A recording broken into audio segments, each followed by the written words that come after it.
Assalamualaikum warahmatullahi wabarakatuh. Pada zaman dahulu, seseorang harus mengenal betul suatu daerah untuk dapat mengunjungi daerah tersebut.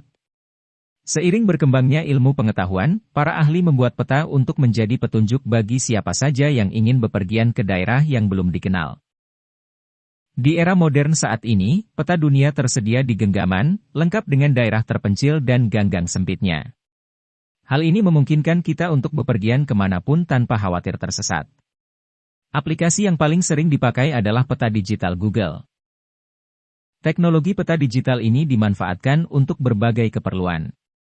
Mulai dari traveling ke tempat-tempat baru, mencari rute terpendek dari suatu daerah ke daerah lain, hingga digunakan oleh perusahaan-perusahaan ekspedisi untuk mengantarkan barang. Berikut akan kita bahas algoritma yang dipakai Google untuk menentukan lintasan terpendek dari dua daerah. Simak baik-baik penjelasannya, jangan sampai ada yang terlewat. Oke, selanjutnya ya, sekarang kita akan mensimulasikan bagaimana cara kerja algoritma Dijkstra dalam menentukan jarak terpendek antar dua titik. Di sini akan saya buat graf yang sederhana saja. Ini mensimulasikan atau merepresentasikan masalah dunia nyata, kita modelkan dalam graf sehingga kita peroleh seperti itu. Kalau diperhatikan di sini kita tahu bahwa grafnya adalah graf berbobot gitu ya. Jadi ada bobotnya 2, dari 0 ke 3 mungkin biaya gitu ya, biayanya adalah 2, jadi nggak semata-mata adalah jarak. Kalaupun diboboti dengan jarak saja ya nggak apa-apa, nggak masalah. Tetapi kenyataannya yang sering terjadi, yang dipakai di Google Map juga, jarak dua titik itu dibobotinya tidak hanya bobot dari dua titik yang berbeda itu di dunia nyata. Kalau jalan raya gitu ya, oleh Google itu tidak diberi bobot, hanya jarak saja. Jadi yang segini, sependek ini pasti akan lebih cepat dari yang sekian kilometer. Tetapi bobotnya juga ada faktor lain, misalkan besar kecilnya jalan atau macet tidaknya gitu. Nah di sini dari 0 ke 3 saya beri bobot 2, dari 0 ke 1 saya beri bobot 7. Mungkin kalau di bumi gitu ya, memang benar 1 posisinya di sini, 0 posisinya di sini, 3 posisinya di sini. Kok bisa ini lebih lancar? Mungkin ini jalan tol, mungkin gitu ya. Jadi lebih lancar 2 gitu ya. Kemudian di sini adalah 7. Hanya saja di sini secara umum tidak hanya masalah kemacetan saja yang diperhitungkan sebagai bobot, tapi bisa juga cost atau biaya yang akan dikeluarkan untuk mengantarkan dari 0 ke 3 itu adalah 2 gitu ya, dari 0 ke 1 adalah 7 ya, entah bagaimana kondisi lapangannya. Yang jelas di sini grafnya adalah graf berbobot, bobotnya bagaimana sesuaikan dengan masalah kalian masing-masing.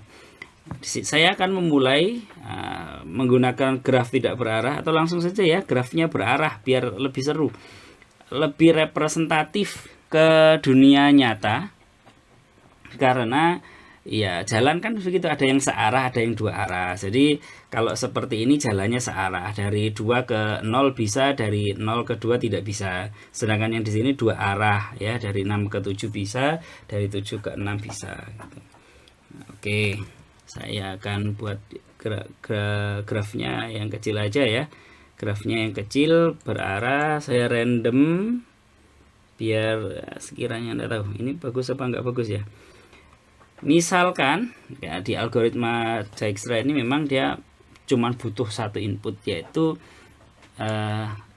mulai dari titik mana. Yang jelas ada grafnya ya, berarti ada 2 ya, titiknya di mana dan grafnya bagaimana. Grafnya adalah seperti ini. Misal saya akan memulai titik awalnya adalah dari 1, atau ini kayaknya agak obvious ya, dari 2 sajalah. Saya akan mensimulasikan bagaimana algoritma Dijkstra ini bekerja. Saya akan mulai dari titik 2 ke semua titik. Kira-kira dari 2 ke 1 itu paling optimum kemana dulu jalannya dan seterusnya. Oke, yang dilakukan oleh si algoritma ini, yang pertama adalah, ini saya tulis dulu lah di sini. Saya mulai dari 2. Ini enggak saya animasikan. saya jalankan begini. Yang dilakukan pertama adalah karena mulainya dari 2, ya sudah 2 kita tandai saja gitu ya. 2 kita tandai, di sini adalah 2. 2 itu, oh ya, sebelum kita memulai algoritma ini, kita kenakan algoritma ini terhadap suatu graf, yang harus kita lakukan ada 2, yaitu yang pertama kita labeli semuanya dengan tak hingga. Warna pink aja, dengan tak hingga begini ya. Jadi labelnya adalah tak hingga, ini OO sebenarnya, cuman ya ini simbol tak hingga sajalah. Artinya dia belum dilabeli. Dari 2 ke mereka masih belum tahu berapa jarak terpendeknya dan biayanya berapa kalau kita ngomong biaya. Terus selanjutnya, selain kita menandai atau melabeli setiap titiknya dengan infinity atau dengan suatu bilangan yang sangat besar gitu ya, kita juga harus mengeset setiap titik itu sebagai titik yang sudah dikunjungi apa belum. Di sini ada kolom dikunjungi ini ya, ini masih kosong, jadi masih belum ada titik yang dikunjungi. Oke, jadi semuanya sekarang saya beri label infinity. Setelah kita membeli label setiap titiknya, kita mulai dari yang tadi kita inputkan di sini kan 2 gitu ya. Kita mulai dari 2. Yang paling dekat dengan 2 adalah ya dirinya sendiri. Jadi titik 2 ini akan kita tandai sebagai titik yang sudah pernah dikunjungi, dan kita set biayanya atau labelnya sekarang adalah 0. Jadi kita hapus label lama, kita ganti yang baru. Seperti itu. Jadi dia labelnya adalah 0. Setelah 2 kita labeli dengan 0, yang dilakukan selanjutnya adalah menandai si 2 ini dengan tanda bahwa dia sudah pernah dikunjungi. Nah, ini untuk yang langkah pertama gitu ya. Terus yang dilakukan setelah itu, setelah 2 ngapain ya? Setelah 2 yang kita lakukan adalah mencari tetangganya 2 itu siapa? Dari 2 itu bisa kemana? Dari 2 itu bisa ke 0 karena ada tanda ini, atau 6 atau 5 ya. Ke yang lainnya tidak bisa, cuman ada di 3 itu. Sehingga kita pilih dari 2 ke 0 dulu. 0 tadi labelnya adalah infinity, adalah suatu bilangan yang sangat besar, kita anggap begitulah ya. Kalau nggak mau infinity, karena bagi orang matematika nanti akan jadi masalah begitu infinity itu dibandingkan. Oke, ini kita anggap agak sederhananya ya. Ini kalau yang nonton orang matematika ini pasti agak cerewet ini. Dari 2 ke 0 katanya di sini biayanya adalah 4. Oke. Yang sudah kita labelkan di sini tadi adalah tak hingga atau suatu bilangan yang sangat besar, anggap saja itu. Lebih besar mana antara bilangan yang sangat besar ini dengan si 0 karena dari 2 ditambah 4. Ya tentu saja lebih kecil yang ini ya, lebih kecil yang 4. Sehingga kita hapus label lamanya 0, kita ganti dengan 4. Oke. Terus yang kita lakukan setelah itu apa lagi? Tetangganya 2 tidak hanya 0, tetapi ada 5 dan ada 6 gitu ya. Nah, kita proses yang selanjutnya, yaitu si 5 dulu. Apakah harus 5? Kenapa kok enggak 6? Ini dibuat biar, karena grafnya ada urutan, biar lebih mudah menjelaskan. Jadi 0 dulu, baru 5, setelah itu 6. Kenyataan di lapangan nggak bisa kita seperti itu, karena 0, 5, 6, 1, 2, 3 itu adalah misalkan nama kota atau perempatan jalan atau suatu nama gedung, nama institusi gitu ya. Nggak bisa kita pakai urutan. Sehingga mau 5 dulu kita proses, baru 0 terus 6 ya nggak masalah. Tapi dalam kasus ini biar sederhana, saya urutkan, memastikan nggak ada yang tertinggal dari yang paling kecil dulu. 0, setelah itu 5. Dari 2 ke 5, itu adalah biayanya adalah 5. Gitu. Yang diperlukan. Terus yang label lamanya itu adalah infinity. Lebih besar mana? Ya lebih besar ini. Kalau begitu kita update. Kita ganti dengan 5. Diperoleh 5 mana? 5 yang ini maksudnya. Begitu juga untuk yang 6. Di sini karena masih infinity kita ganti dengan 1. Nah, di sini 1. Sehingga sampai tahap ini saja kita katakan dari 2 ke 0 biayanya 4. Ya, yang paling dekat itu. Dari 2 ke 5 biayanya 5, dari 2 ke 6 biayanya 1. Tidak lagi infinity tadi. Selanjutnya yang kita lakukan, karena tetangganya sudah selesai ya, 0, 5, 6 sudah selesai. Yang kita lakukan adalah menentukan ya titik-titik yang tidak ditandai, yang belum ditandai. Yang ditandai kan baru yang dikunjungi ya, yang dikunjungi baru si 2 ini ya yang sudah ditandai. Titik-titik yang belum ditandai ini saya tandai dengan yang merah kedip-kedip itu, yang kosnya, biayanya paling kecil. Ini ada 4, ada 5, ada 1. Ya, kita pilih satu saja. Kita pilih satu saja. Biayanya 1 ya, titiknya namanya adalah titik 6. Oke, kita pilih titik 6 untuk diproses selanjutnya. Sehingga di sini kita pilih titik 6. Diapain titik 6 ini? Kita tandai dulu sebagai titik yang sudah pernah dikunjungi. Nah, jadi dicentang begini ya. Dia adalah titik yang pernah dikunjungi, 2 adalah titik yang pernah dikunjungi. Kalau yang 5 tadi kan dikunjungi, diproses saja, nggak dikunjungi, nggak dipilih tadi ya. Setelah 6 selesai, yang kita lakukan sama persis seperti kita memperlakukan 2 tadi. Ya, kita lakukan sama persis seperti yang dilakukan oleh 2. Langkah selanjutnya adalah mencari tetangga dari 6. Tetangga dari 6 cuman ada 1 saja, yaitu si 4. Karena 2 bukan tetangganya, 1 bukan, karena dari 6 ke 1 nggak bisa. Ini panahnya arahnya ke sini. Jadi mau nggak mau ya cuman 1 ini saja, 4. Dari 6 ke 4 kosnya, biayanya adalah 3. Sehingga dari 2 ke 4 kalau lewat si 6 ini, si 6 ini kan tadi membawa kos 1 begini ya, membawa kos 1. Kita bandingkan lebih besar mana atau lebih kecil mana label lamanya si 4 dengan label baru, yaitu 1 diperoleh dari sini ditambah dengan 3 kos dari 6 ke 4, yaitu sini. Tentu saja dalam kasus ini lebih besar yang infinity ini, sehingga ya 4 kita pilih sebagai label barunya si 4. 4 kita tulis di sini. Oke, ini saya hapus biar tidak merepotkan. Yang kita lakukan apa? Cari tetangga lagi, nggak ada. Tetangganya 6 cuma ada 1. Yang kita lakukan, ini kan tadi sudah ditandai ya, ini sudah ditandai. Yang kita lakukan adalah kita cari titik-titik yang belum dikunjungi, jadi yang belum ada centangnya begini, yang biayanya, kosnya atau labelnya paling kecil. Ini 4, ini 4, ini 5.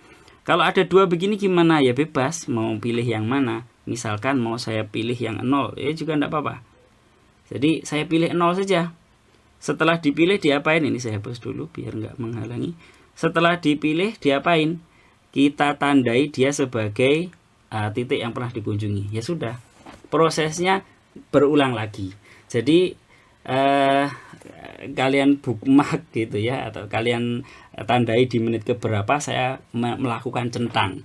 Nah, dari centang 1 ke centang selanjutnya itu adalah proses yang sama ya. Jadi proses yang akan diulang-ulang terus sampai akhir gitu ya.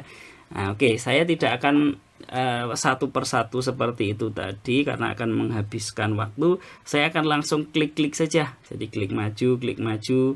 Ini sudah selesai, kemudian dipilihlah yang paling kecil di antara semuanya. Yang belum terpilih adalah si 4 ini. Si 4 lalu kita tandai. Nah, langkah selanjutnya begitu seterusnya sampai terakhir kita memperoleh nilai dari semuanya.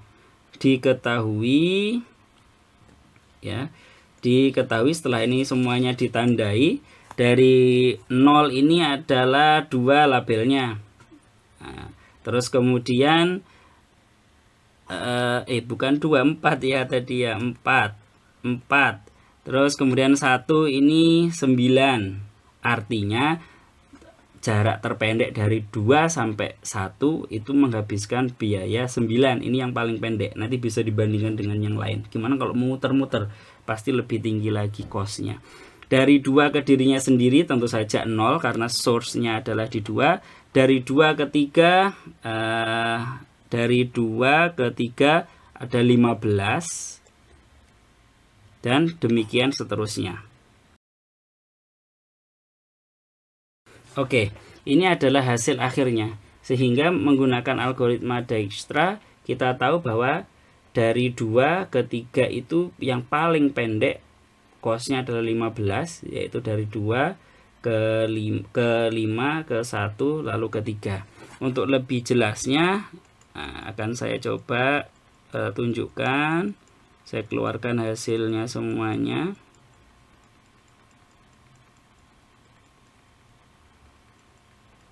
Oke, hasilnya ini. Kalau dari 2 ke 3 misalkan, di mana lintasannya? 2, 5, 1, 3. Itu yang paling efektif.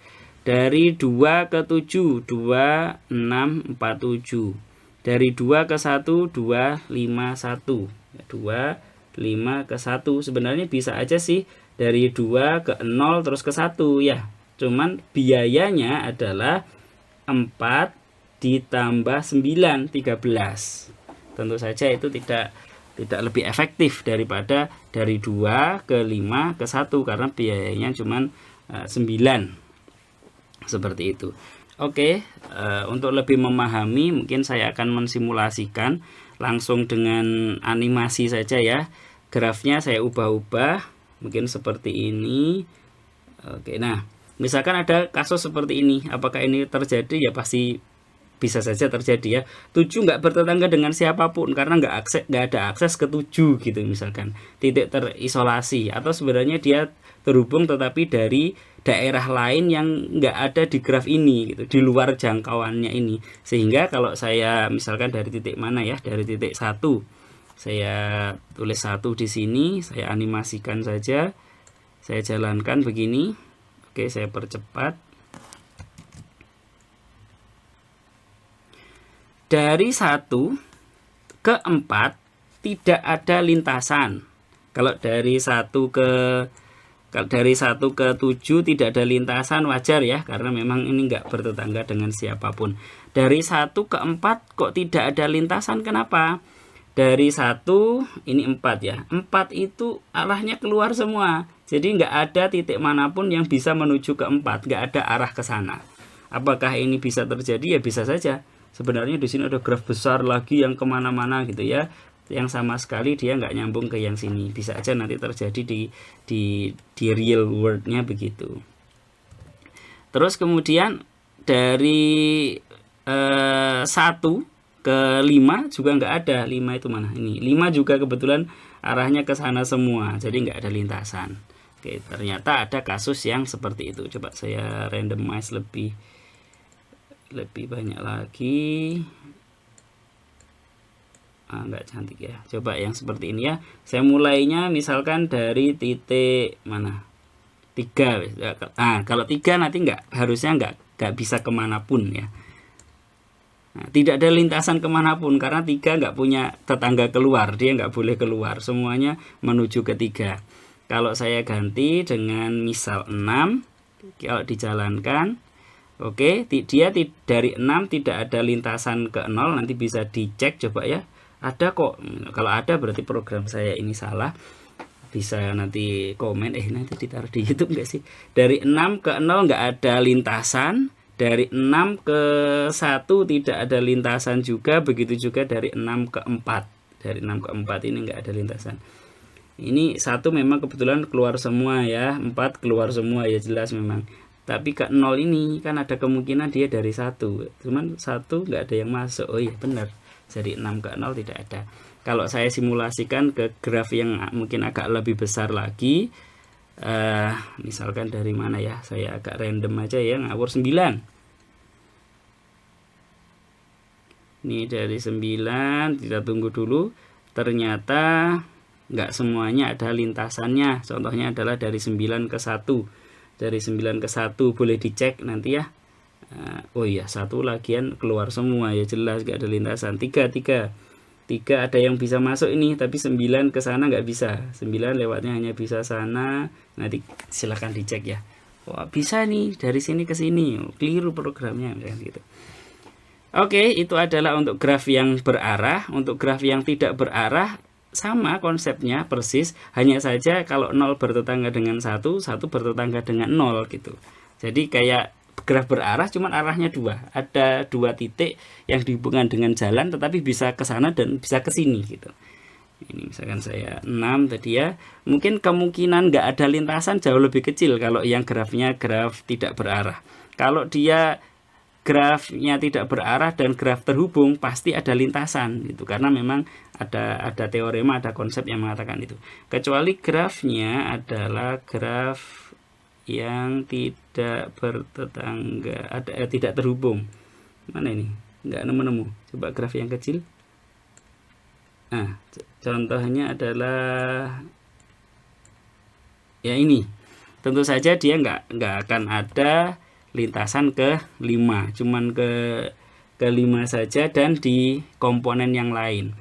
Kayak misalkan 4, 7, 6 ini kalau dari 0 nggak bisa ke sana. Nah, seperti itu. Kalau grafnya terhubung, artinya semuanya pasti ada jalannya gitu, pasti nanti akan ketemu. Yang agak rewel tadi graf berarah. Oke, demikian simulasi, visualisasi bagaimana algoritma Dijkstra itu bekerja untuk menemukan satu titik, menemukan jarak terpendek semua titik dari satu titik tertentu. Kalau misalkan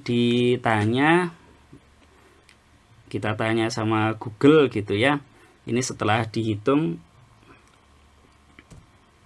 misalkan gini ya, saya pengen jalan dari 4 ke, oke biar dia ngitung dulu lah, saya pengen jalan dari 4 ke 10. Oh, langsung dia bisa menunjukkan dari 4 ke 10 yang paling cepat adalah 4, 1, 5, 2, 3, 10. Atau cepat atau efektif atau optimal ya.